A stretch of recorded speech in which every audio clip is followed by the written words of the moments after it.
SSC শিক্ষার্থীরা, তোমাদের জন্য আজকে আমি দেখাবো আইসো নিয়ে খুবই একটা গুরুত্বপূর্ণ আলোচনা। 1 থেকে 2 মিনিটে এখান থেকে এমসিকিউ আসলে তুমি জাস্ট ঝাঁঝরা করে ফেলতে পারবা। 1 থেকে 2 সেকেন্ড সময় লাগবে। খেয়াল করো যে এই যে আইসো, এই আইসো কথাটার মানে হচ্ছে সমান। আইসো কথাটার মানেই হচ্ছে সমান। কি আইসো কথাটার মানে হচ্ছে সমান। খেয়াল করো এখানে বলতেছে আইসো বার, এই যে শেষে অন্তস্তর আছে না, মানে ভর সংখ্যা সমান। তারপরে দেখো আইসোটোন মানে কি আছে, নিউট্রন সংখ্যা সমান। তারপরে কি আছে আইসোটোপ, টোপ মানে প্রোটন সংখ্যা সমান। কেমন?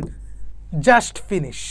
এতটুক বুঝতে পারলে জাস্ট ফিনিশ। চলো আমরা একটা পরীক্ষার প্রশ্ন দেখি। যে বলছে নিচের কোনটা আইসোটোপের উদাহরণ। তার মানে কি এখানে প আছে, প মানে হচ্ছে কি প্রোটন সংখ্যা সমান। এখন প্রোটন সংখ্যা কোথায় থাকে? প্রোটন সংখ্যা থাকে হচ্ছে নিচে। প্রোটন সংখ্যা কোথায় থাকে? সহজে মনে রাখো, প্রোটন সংখ্যা থাকে হচ্ছে নিচে। এখন দেখি তো আমার আইসো মানে কি সমান না, তার মানে আমার নিচের দুইটা সংখ্যা সমান হইতে হবে। দেখো তো এখানে নিচের দুইটা সংখ্যা সমান, হ্যাঁ এটা আনসার হইতে পারে।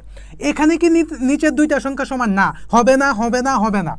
এখানে কি নিচের দুইটা সংখ্যা সমান? না, হবে না, হবে না, হবে না। এখানে কি নিচের দুইটা সংখ্যা সমান? হবে না, হবে না, হবে না। তার মানে আনসার হচ্ছে এটা।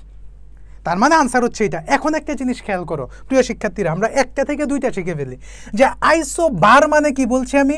ভর সংখ্যা সমান। ভর সংখ্যা কোথায় থাকে? উপরে। ভর সংখ্যা কোথায় থাকে?